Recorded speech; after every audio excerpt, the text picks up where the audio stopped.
성경 안에는 설교자로서 제가 설교하기가 퍽 들어온 두려운 말씀들이 여기저기 있습니다. 그래서 어떤 때는 그 말씀을 피하기도 하고 또 어쩔 수가 없어서 설교할 때도 있죠. 예를 들면은 오늘 우리가 읽은 이 본문 말씀은 소위 산상보훈이라고 하기도 하고 산상수훈이라고도 하는 별명을 가진 말씀입니다. 주님이 산에서 특별히 가르치신 말씀이라고 그래서 이런 이름이 붙습니다. 이 산상수훈에 관한 내용은 제가 설교하기가 좀 부담스럽고 두려워지는 내용 가운데 하나입니다.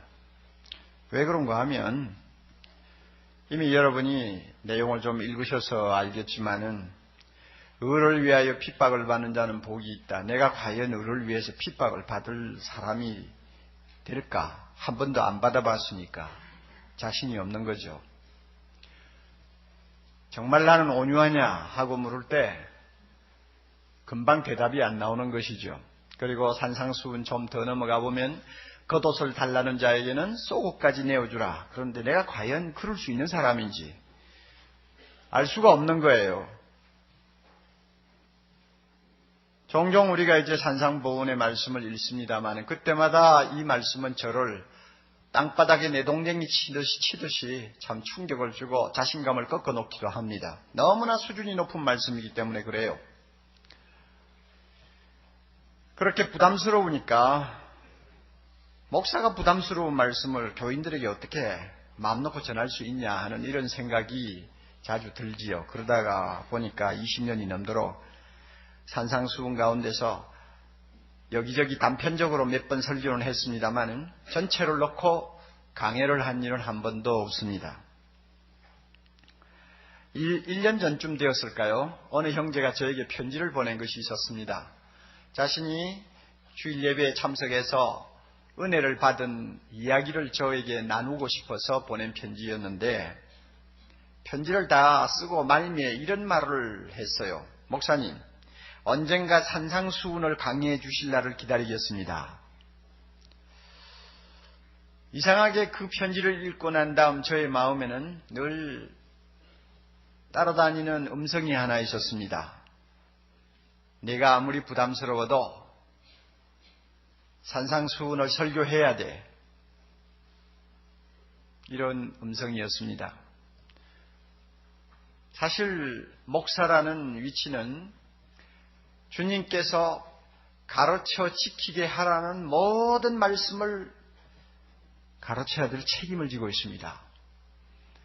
자기 마음에 좀 부담이 없는 말씀만 설교하라고 주님은 절대 말씀하지 않았어요. 비록 설교자가 지키지 못하는 어려운 말씀이라 할지라도 주님이 말씀하셨으니까 꼭 전해야 될 엄숙한 명령이 저에게 주어져 있습니다.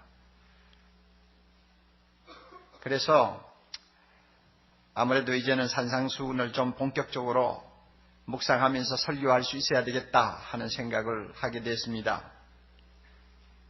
저 자신이 비록 자신이 없고 저 자신이 부담스럽기는 하지만 성도들과 함께 산상수훈의 성찬을 먹고 마시는 은혜를 더 이상 미루어서는 안 되겠다 하는 생각을 했습니다. 그래서 오늘부터 매주마다 산상수훈을 놓고 주님이 말씀하시던 그 동산으로 함께 올라갈 수 있기를 바랍니다. 예수님이 갈릴리에서 복음을 전하기 시작하자 이스라엘 방방곡곡에서 구름대와 같이 많은 사람들이 모여들기 시작했습니다. 어떤 지역에서 사람들이 모였습니까? 바로 앞에 있는 4장 25절에 보면 갈릴리에서도 오고 데가볼리에서도 오고 예루살렘과 유다 지방에서도 오고 심지어 요단강을 건너서 이방 사람들이 많이 살고 있는 지역에서까지 사람들이 몰려왔습니다. 몰려온 그들의 신분이 대충 어떤 사람들이었느냐? 물론 지쳐놓고 잘 사는 사람들도 좀 끼어 있었겠지만 대부분의 사람들은 4장 24절을 보면 병든 자들이요, 귀신 들린 사람들이요, 어떤 면에는 세상으로부터 버림당한 외로운 사람들이요, 가난한 사람들, 죄인들이었습니다. 세상적으로 말하면 실패자들입니다. 그리고 소망이 없어 보이는 사람들이 예수님 주변으로 모였습니다. 예수님은 이런 무리들을 이끌고 갈릴리 바다가 시원하게 내려다 보이는 산등성이로 올라가셨습니다. 그리고 그 자리에 앉으셔서 입을 열어 가르치기 시작했습니다.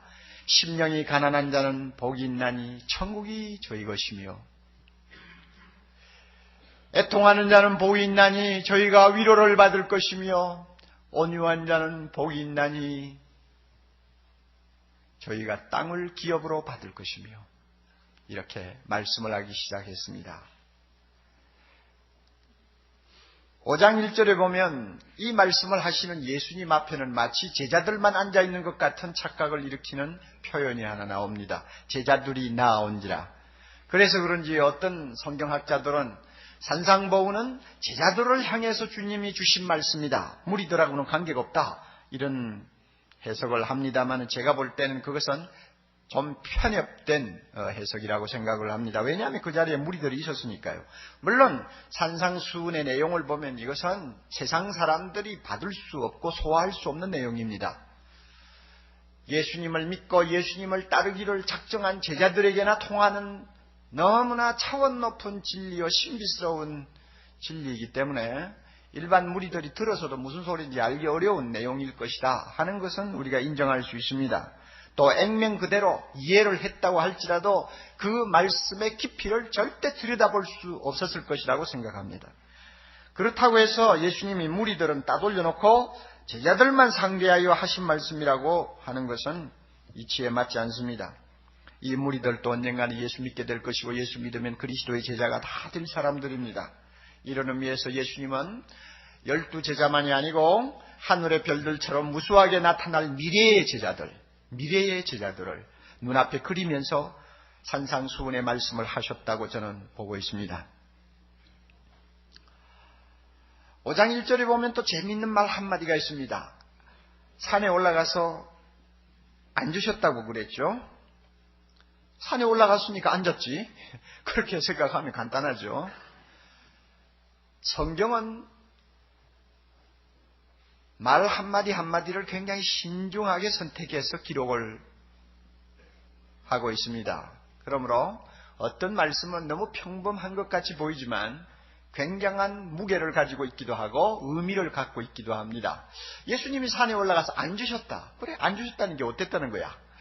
우리가 그렇게 말할 수 있지만은 이것은 가르치는 선생으로서의 예수님의 권위를 나타내는 아주 중요한 말씀입니다. 왜 그런가 하면 유대나라 랍비들은 가르칠 때 앉아서 했습니다. 가르치는 선생의 권위를 앉는 그 행동으로 보여주는 것이죠. 지금도 유수한 대학에 가면은 명강의를 하는 학자로서 소문난 교수들은 앉아서 강의합니다. 권위를 이야기하는 것이죠. 로마 캐톨릭에 가서 보면 교황이 무슨 교서를 내리고 뭘 읽고 할 때는 꼭 의자에 앉아서 합니다. 교황의 권위를 드러내는 것이죠. 그러므로 예수님이 산에 가서 앉으셨다 하는 것은 하나님의 아들로서의 권위를 가지고 가르치시기 시작했다 하는 이야기를 이 말씀 속에 담고 있습니다.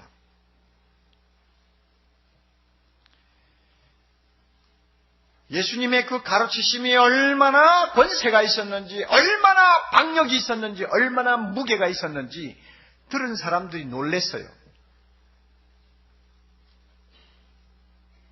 무리들이 예수님의 말씀을 다 듣고 나서 어떻게 반응을 했는가를 우리가 좀 봅시다. 7장 28절 넘어가서 보면 이런 말씀이 있습니다. 7장 28절 예수께서 이 말씀을 마치심에 산상수훈을 다 이제 마치시고 이제 끝냈어요. 무리들이 그 가르치심에 놀랬다 그랬습니다. 왜 그런가 하면 그 가르치시는 것이 뭐와 같았다고요? 권세 있는 자와 같다. 참 이거 도무지 감히 얼굴을 들고 볼 수가 없을 만큼 권위를 가지고 가르치시는 분이라는 것입니다. 그리고 저희 서기관들과 같지 아니했다. 서기관들은 직업적으로 가르쳤잖아요. 직업적으로 가르치면 아무래도 감동이 적고 또 직업적으로 가르치는 사람의 말은 권위가 좀 약합니다. 그러나 예수님은 그렇게 직업적으로 형식적으로 가르치는 분이 아니었어요. 말 한마디 한마디가 사람들의 심금을 울렸습니다. 하늘에서 떨어지는 하나님 자신의 음성으로 사람들의 귀에 들렸단 말이에요. 그러니까 놀랬어요. 앉아서 가르치신 주님의 그 태도에는 이와 같은 권위가 있었습니다. 이 시간 우리도 예수님의 이 권위를 느낄 수 있어야 합니다. 예수님은 하나님의 아들이십니다. 예수님은 천하 만물을 창조하신 만유의 주가 되십니다. 할렐루야. 이 예수님이 비록 초라한 인간의 모습을 입고 앉으셨지만 하나님으로서 우리를 가르치고 계십니다. 오늘 이 자리에 계십니다. 우리 마음에 와서 계십니다.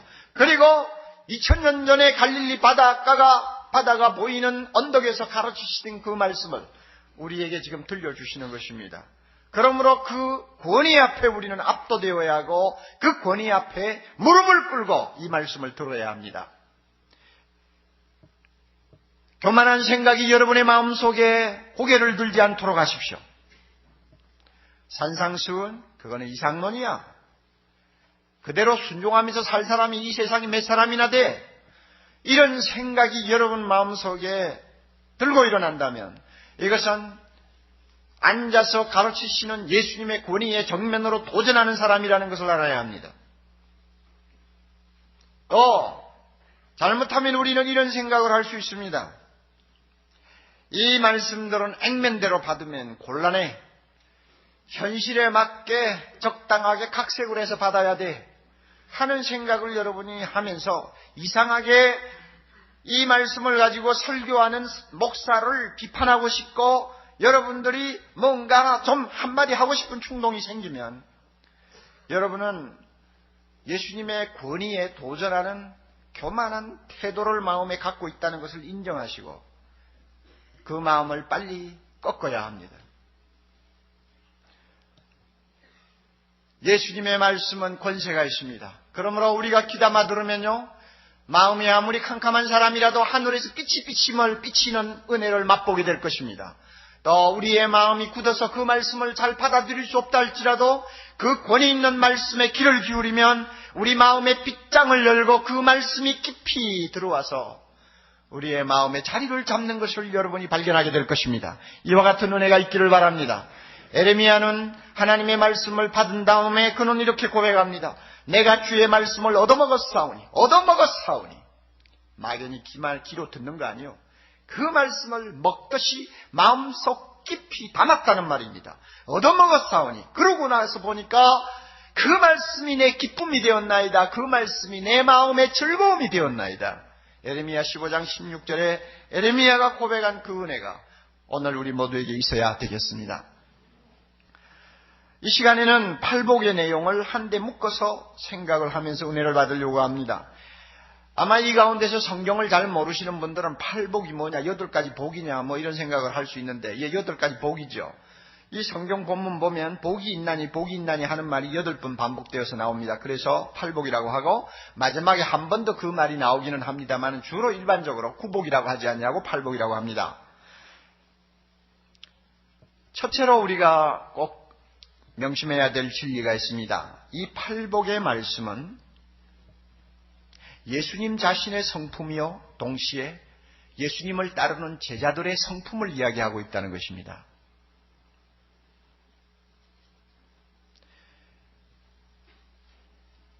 이 본문 말씀은 우리가 세상에 태어날 때부터 선천적으로 가지고 나온 본성을 이야기하는 것이 아닙니다.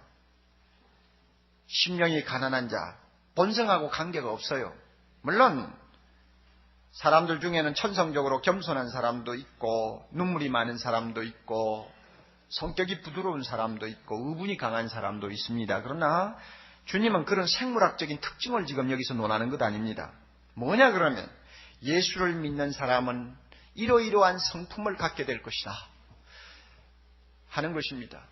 주님의 입장에서 보면 나를 따르는 자는 내가 갖고 있는 성품이 이러한 즉 너희의 성품도 이러해야 하느니라 하는 것을 지금 팔복을 가지고 가르쳐주고 계십니다. 거듭난 사람, 하나님의 새 생명을 가지고 하나님의 자녀로 태어난 사람만이 닮아갈 수 있는 주님의 성품이요, 또 자기 것으로 만들 수 있는 주님의 성품을 여기서 가르치고 계십니다. 그러므로요, 이 8가지를 개별적으로 떼놓고 생각을 하시면 안 됩니다. 무슨 말씀인가 하면, 어떤 사람은 특별히 마음이 온유하다, 또 다른 사람은 심령이 가난하다. 이래서 한 사람 한 사람이 각각 한 가지씩 소유하는 성격으로 보시면 안 된다 그 말입니다. 이 품성은 예수님을 닮아가기를 원하는 한 사람의 온전한 성품을 가리킵니다. 왜냐하면 이 8가지는 예수님 자신의 성품이에요.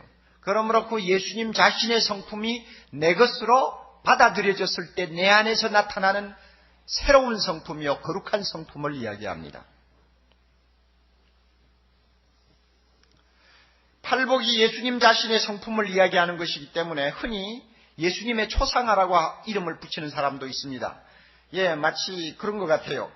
팔복을 가만히 읽으면서 그 내용을 음미하면 예수님을 보는 것 같아요. 예수님의 초상화를 우리가 보는 것 같습니다. 8가지의 칼날을 가진 수천 개의 작은 돌로 만들어진 예수님의 모자이크 초상화 같습니다. 여러분, 모자이크 그림이라든지 모자이크 어떤 작품을 감상하신 일이 있죠?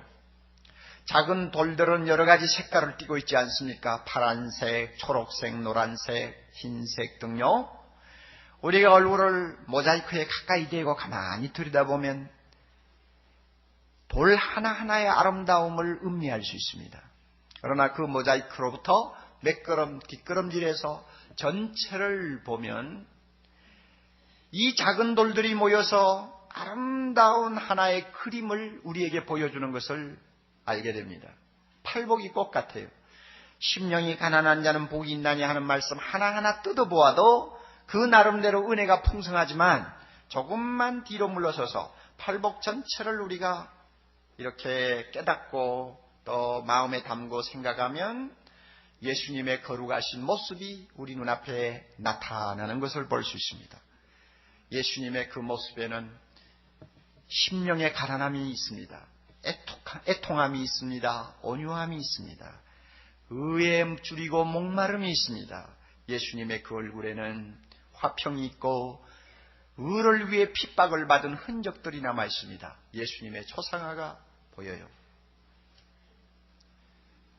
그러므로 주님이 이 말씀을 권위 있게 하시는 저희가 뭐냐? 내가 이러하니 너희도 이러해야 된다 하는 것입니다. 너희는 모두 나처럼 되라 하고 말씀하는 것입니다. 우리는 예수님처럼 되어야 합니다. 헨리 나우엔의 말처럼 진정한 구원은 작은 예수가 되는 것입니다. 막연히 천당 들어가는 것을 의미하지 않습니다. 예수 믿고 구원받았다 그 말은 예수님을 따라가는 자요, 예수님을 닮는 자요, 결국에는 예수님과 똑같은 사람이 된다는 것을 의미합니다. 그러므로 우리 모두가 예수의 제자입니다. 팔복의 내용은 예수님 자신의 성품이기 때문에 그를 배우고 따르고 담기를 원하는 사람은 그 말씀을 마음에 담고 늘 묵상해야 합니다. 그래서 나도 모르게 주님을 닮아가도록 노력을 해야 합니다. 여러분 이 자리에 와서 말씀을 듣고 계시지만 예배를 마치면 무슨 말씀을 들었는지도 모르고 다 잃어버리고 또 일주일을 살아야 될 사람도 많아요. 이번만은 그러지 맙시다. 돌아가서 팔복의 말씀을 앞에 놓고 여러분이 매일매일 한마디 한마디를 음미하며 묵상하세요. 이것이 주님의 성품이라는데 주님을 닮아가는 내가 이 말씀을 어느 정도 소화하고 이 말씀대로 내 자신이 주님처럼 빚어지고 있는가를 여러분이 검토하시기를 바랍니다. 우리가 어떤 사람을 존경한다고 합시다. 존경하는 그 사람하고 참 가까워지고 그 사람과 깊은 관계를 유지하면 유지할수록 우리는 그분을 닮게 됩니다. 그럴 기회가 별로 없는 사람은 그분의 사진을 벽에다 걸어놓고 하루에 한두 번씩 쳐다보면서 그분의 정신을 이어받으려고 하고 그분이 남긴 족적을 따라가려고 합니다. 세상에서도 그렇지 않아요. 그런데 예수님을 닮는다고 하면서 우리가 하나님의 말씀을 그저 한 번 듣고 다 손 씻듯이 씻어버리고 세상을 살면 주님을 닮을 수가 없죠.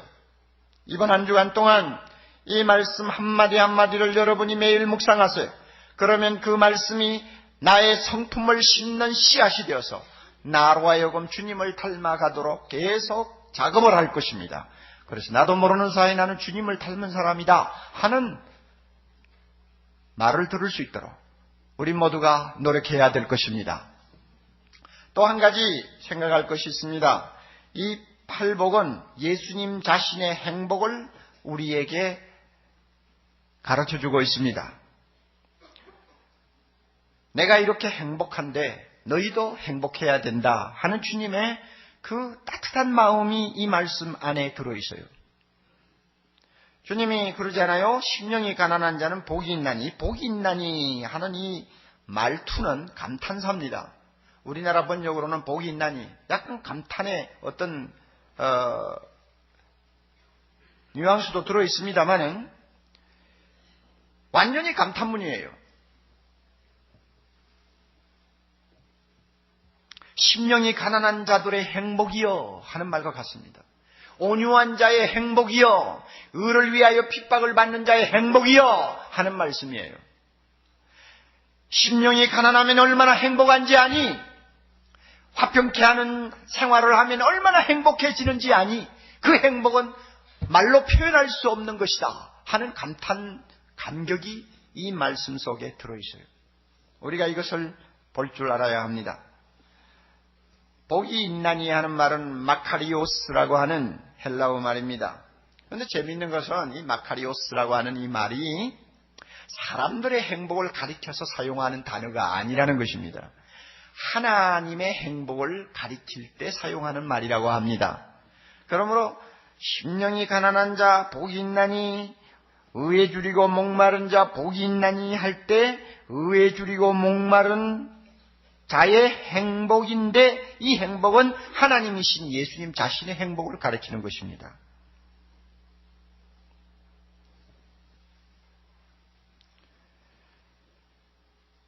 이 말씀을 주님이 우리에게 주시는 저희는 내가 누리는 행복을 너희도 항상 체험하면서 살기를 바란다 하는 주님의 그 심정이 이 말씀 속에 들어있다는 것을 우리가 알아야 합니다.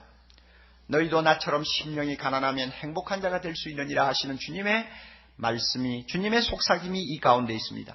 너희도 의에 줄이고 목마르면 나처럼 행복할 수 있느니라 하는 말씀을 이 마음속에 담고 있다는 것을 알아야 합니다. 예수님은 세상에 계실 때 너무나 어렵고 고통스러운 생을 살았습니다. 그만큼 가난한 분이 없었고, 그만큼 사람들에게 핍박받은 사람이 없었고, 그만큼 고통을 체험한 사람이 없었습니다마는 그와 같은 고난 속에서도 주님은 잃어버리지 아니한 것이 있었습니다. 그것은 심령의 행복이었어요. 우리가 이 행복을 소유할 수 있다면 세상에서 가장 복된 자가 될 것입니다. 사실 보세요. 그렇지 않아요? 가난함에도 행복하다고 하는 사람의 행복을 누가 앗아가겠어요? 눈물을 흘리고 슬퍼하면서 애통함에도 불구하고 행복하다고 말하는 사람이 있다면 그 행복 누가 빼앗아가겠어요? 이 세상에서는 큰 소리를 쳐야 이깁니다. 온유하면은 손해봅니다. 온유해서 손해를 보면서도 행복하다고 하는 사람이 있다면 그 행복을 누가 빼앗아가겠어요? 못 빼앗아가는 것입니다. 그러므로 이것은요, 예수님이 말씀하는 이 행복은 이 세상의 그 무엇으로도 줄 수가 없고 이 세상의 그 무엇도 빼앗아갈 수 없는 오직 하나님만이 누리는 행복이에요. 이 행복을 주님이 우리에게 가르쳐 주시는 것입니다. 이 세상에 태어난 사람은 미국 독립선언문에 명시된 것처럼 누구나 자기 행복을 추구할 수 있는 권리를 가지고 있습니다. 우리는 다 행복하기를 원합니다. 아멘. 우리는 다 행복하기를 원합니다. 아멘. 고상하시네요. 대답 안 하시는 거 보니까. 자, 우리는 다 불에 가기를 원합니다. 아멘. 한 사람도 대답 안 할 거예요. 우리 모두가 행복을 추구할 권리가 있어요. 하나님도 우리가 행복하기를 원하세요. 그는 좋으신 아버지 되시니까. 그래서 그런지 많은 사람들이 행복을 위해서 뜁니다. 아침부터 저녁까지. 나에게 행복을 줄 수 있는 것이면 앞뒤 가리지 아니하고 매달립니다. 마치 인생의 목표가 행복을 얻는 데 있는 것처럼 사람들은 생활하고 있습니다. 이것이 나쁜 것은 아니에요. 행복해야죠. 그러나 문제가 어디 있느냐? 행복을 추구하는 방식이 잘못됐다는 거예요. 행복을 추구하는 방법이 틀렸어요. 행복을 찾아가는 길을 잘못 선택했어요. 아군에서 레플리오라고 하는 분이 의미 있는 말 한마디를 했습니다. 우리 안에서 행복을 찾는 것은 쉬운 일이 아니다. 하지만 다른 곳에서 행복을 찾는 것은 불가능하다. 다시 한번요. 우리 안에서 행복을 찾아야 되는데 우리 안에서 행복을 찾는 것도 사실은 쉬운 일이 아니라, 하지만 다른 곳에서 내 밖에서 행복을 찾는 것은 불가능하다. 그럼에도 불구하고 사람들은 밖에서 행복을 찾습니다. 자기 밖에 있는 무엇을 통해서 행복이 온다고 믿고 있습니다. 이 행복을 실제로 손에 넣은 자가 이 세상에서 몇이나 됩니까? 맹자는 인생을 사는데 정말 재밌고 행복하게 만드는 것은 맛있는 것을 먹는 것과 성을 즐기는 것이라는 솔직한 말을 했어요. 점잖은 사람이 그 정도로 솔직하면 괜찮은 것 같아요. 먹고 마시는 거, 사람들이 정말로 이것은 빼놓을 수 없는 즐거움으로 삼고 있잖아요. 섹스, 하여튼 엄청난가 봐요. 사람들이 그렇게 미치고 환장을 하는 거 보면. 그렇잖아요. 그래서 사람들이 그런 것들을 손에 넣으면, 그런 것들을 내가 원하는 것만큼 소유하고 즐기면 나는 행복해질 수 있다고 생각합니다. 벌써 길을 잘못 든 거예요. 돈이 행복을 갖다 줄 줄을 알고 있습니다. 잘못 들었죠? 명예와 권세가 나에게 행복을 줄 줄 알고 사람들은 아침부터 저녁까지 눈에 불을 쓰고 쫓아다닙니다. 그러나 명예와 권세가 나에게 행복을 줍니까? 행복을 주었다고 대답할 사람은 이 세상에 한 사람도 없습니다. 심지어 솔로몬까지도 대답을 하지 않습니다. 왜냐하면 그것들이 행복을 주지 않기 때문입니다. 만약에 이런 것들이 행복을 주는 것이라면 선진국에서 사는 팔자 좋은 사람들은 벌써 무릉도원에서 정말로 인생을 구가하고 살 거예요. 그러나 보세요. 선진국일수록 왜 자살이 많습니까? 왜 아스피린이다 진통제를 복용하는 사람이 그리 많습니까? 왜 저녁이면 진정제나 수면제를 먹어야 자는 사람이 3사람 중에 1명 꼴 정도로 많습니까? 이유가 뭐예요? 자기가 원하는 것을 다 손에 넣어도 그것이 행복을 주지 못한다는 웅변적인 증거지요. 여러분 잘 기억하세요. 죄는 우리의 눈을 가립니다. 그리고 우리를 속입니다. 죄는요, 행복을 줍니다. 그 행복은 일시적인 거예요. 행복을 줍니다. 죄에 끌려가면요, 일시적으로는 굉장히 만족스럽고 행복해집니다. 섹스를 추구하든지, 아니면은 돈을 추구하든지, 아니면은 어떤 무엇을 추구하든 간에 죄는 우리를 잠깐 행복하게 만듭니다. 그래서 사람들이 속아 넘어가는 거예요. 그 속임수에 빠지는 거예요. 그러나 우리가 확실히 알고 있어야 합니다. 모두가 거짓이요. 쾌락도 우리에게 행복을 주지 못합니다.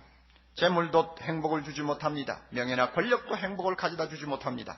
그 모든 것은 결국은 전도서가 선언한 것처럼 헛되다로 귀착된다는 것을 잊어서는 안 됩니다. 헛되고 헛되며 헛되고 헛되니 모든 것이 헛되도다. 오중주의 헛됨으로 다 귀착되고 끝납니다. 그러므로 세상이 주는 것은 행복이 아닙니다. 세상을 바라보고 행복을 추구하는 것은 어리석은 행동입니다. 이런 이유 때문에 예수님은 진정한 행복의 길이 어디 있는, 행복의 길이 어디 있는가를 우리에게 말씀하고 있습니다. 예수님을 왕으로 내 마음에 모시고 그분의 성품을 닮아가기를 애쓰는 사람은 하나님이 누리시는 그 행복을 맛볼 수 있다는 것입니다. 할렐루야. 이해할 수 있습니까? 예수님을 닮으면 닮을수록 행복의 순도는 더 높아지고 진해진다고 말씀합니다. 여러분 이해할 수 있습니까? 예수님이야말로 우리 행복의 원천이 된다고 하십니다. 그 예수님, 행복의 원천 되신 예수님이 우리 안에 거하십니다. 믿습니까? 그 예수님이 내 안에 계십니다. 그 예수님이 이 자리에 계십니다. 그 예수님이 우리에게 권세 있게 말씀합니다. 행복은 밖에 있는 것 아니야. 행복은 나에게 있는 거야. 그러므로 내가 다스리는 너희 마음에서 행복을 찾아라 그거요. 행복을 찾는 길은 어떤 것이냐? 예수님을 닮으려고 하라 그 말입니다. 예수님이 심령이 가난하셨으면 나도 심령이 가난해지면 예수님의 행복이 내 것이 된다는 것입니다. 우리가 이 사실을 깨달을 수 있다면 얼마나 좋을까요? 팔복을 가지고 우리는 이렇게 선언할 수 있습니다. 행복은 소유로 만족하는 데 있지 않다고 합니다. 예수님처럼 심령이 가난한 데 있다고 합니다. 행복은 웃고 즐기는 데 있지 않다고 합니다. 예수님처럼 애통하는 데 있다고 합니다. 행복은 강한 데 있지 않다고 합니다. 예수님처럼 온유한 데 있다고 합니다. 행복은 욕망을 충족시키는 데 있다고 하지 않습니다. 예수님처럼 의에 줄이고 목말라 하는 데 있다고 합니다. 행복은 무정하고 차가운 데 있지 않다고 합니다. 예수님처럼 긍휼히 여기는 데 있다고 합니다. 행복은 더러운 마음에 있지 않다고 합니다. 예수님처럼 청결한 마음을 가진 자에게 있다고 합니다. 행복은 다투고 갈등하는 데 있지 않다고 합니다. 예수님처럼 화평케 하는 데 있다고 합니다. 행복은 불의와 타협하는 데 있다고 하지 않습니다. 예수님처럼 의를 위하여 핍박을 받는 데 있다고 말씀합니다. 이 말씀을 우리 마음에 오늘 담아야 합니다. 예수님을 심령의 왕으로 모시십시오. 그러면 그분이 우리 모두의 행복의 원천이 될 것입니다. 마우리스 마에타 링크라고 하는 사람이 쓴 블루버드라고 하는 소위 파랑새라고 하는 드라마가 있습니다. 언젠가 제가 말씀을 드린 것도 같은데 그 드라마의 주인공은 막달라 마리아입니다. 우리가 막달라 마리아가 어떤 인간인지 잘 알아요. 쓰레기와 같은 걸레 조각과 같은 인간입니다. 귀신이 여러 귀신이 들어가지고 인격이 완전히 깨져버리고 파산된 사람이요. 또 신분상 죄인이라고 하는 거 보니까 아마 창녀 출신인지도 모르겠어요. 이런 사람에게 무슨 행복을 이야기합니까? 이런 사람에게 무슨 소망이 있어요? 그런데 그 막달라 마리아가 예수님을 만났습니다. 그가 어떤 사람이 되었는지 우리는 성경을 통해서 알지 않아요. 그 드라마에서 막달라 마리아가 이렇게 행복에 겨워 고백하는 말이 나옵니다. 예수님은 내가 전에 알지 못한 행복을 가져다 주었어요.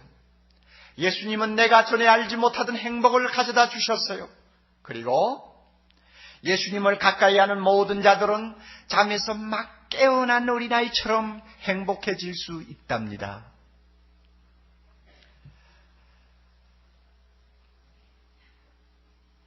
참 표현이 아름다워요. 잠에서 막 깨어난 어린아이처럼 행복해질 수 있답니다. 여러분, 행복이라는 주제를 놓고 그림을 그린다면 어떤 그림들을 그리고 싶습니까? 이 드라마를 쓴 사람은 막달라 마리아의 입을 통해서 행복은 이런 것이다 하고 표현을 합니다. 어린아이가 잠을 푹 자고 눈을 살짝 뜨니까 자기를 쳐다보고 사랑스럽게 웃고 있는 엄마를 보게 됩니다. 그렇죠?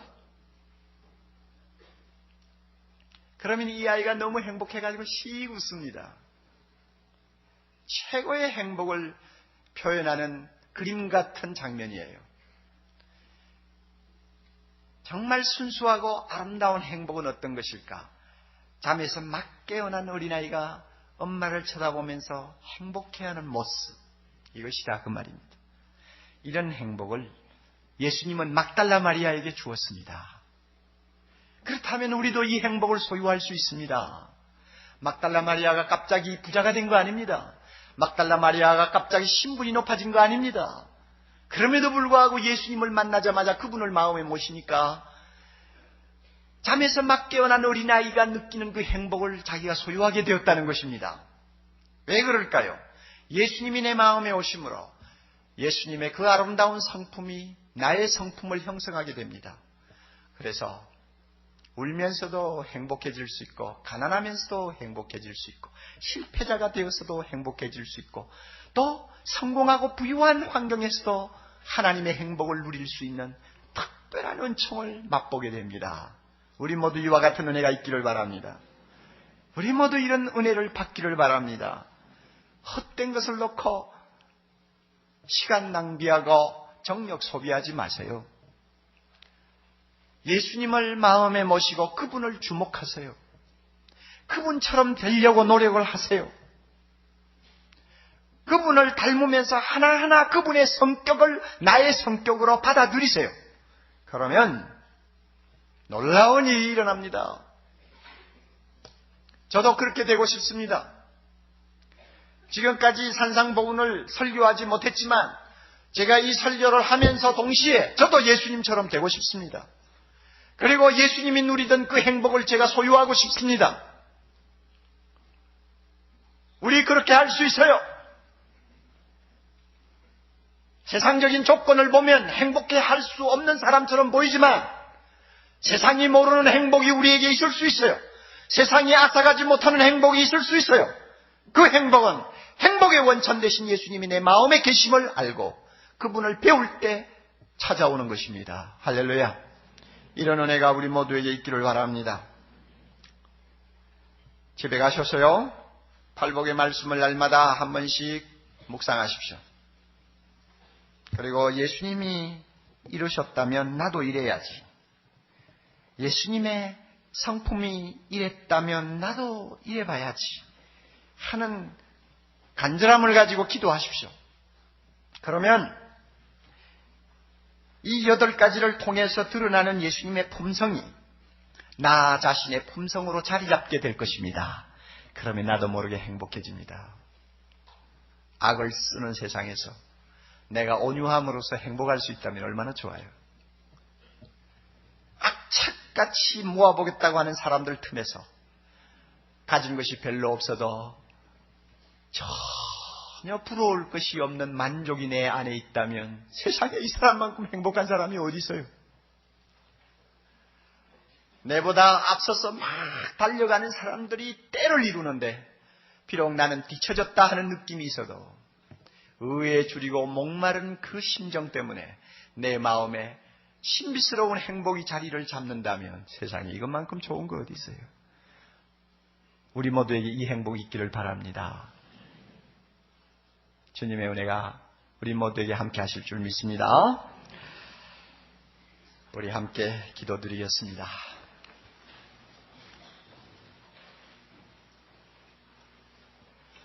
사랑이 많으신 하나님 아버지, 이 시간 귀한 말씀을 통해서 예수님이 어떠한 분인가를 배우게 해주신 것 감사합니다. 그리고 우리도 예수님처럼 닮아갈 수 있음을 알게 해주심을 감사합니다. 우리가 예수님처럼 닮아가면 예수님이 마음에 간직하고 계셨던 그 행복을 우리의 행복으로 소유할 수 있다는 소망을 주신 것 감사합니다. 하나님 아버지, 말씀 들은 귀한 주의 자녀들 진리를 깊이 깨닫는 기쁨을 주시기를 원합니다. 정말 심령이 가난함으로 행복할 수 있는 길이 무엇인가를 우리가 알게 해주시기를 원합니다. 온유함으로써 우리가 행복할 수 있다는 것이 무엇인지를 깨닫게 해주시기를 원합니다. 예수님을 닮아감으로써 우리가 행복할 수 있다는 것이 얼마나 놀라운 경지의 축복인가를 이번 한 주간 동안 깨닫게 하시고 산상수훈을 우리가 배우면서 점점 더 깨달아지는 은혜의 축복을 허락해 주옵소서. 예수님 이름으로 기도하옵나이다. 아멘.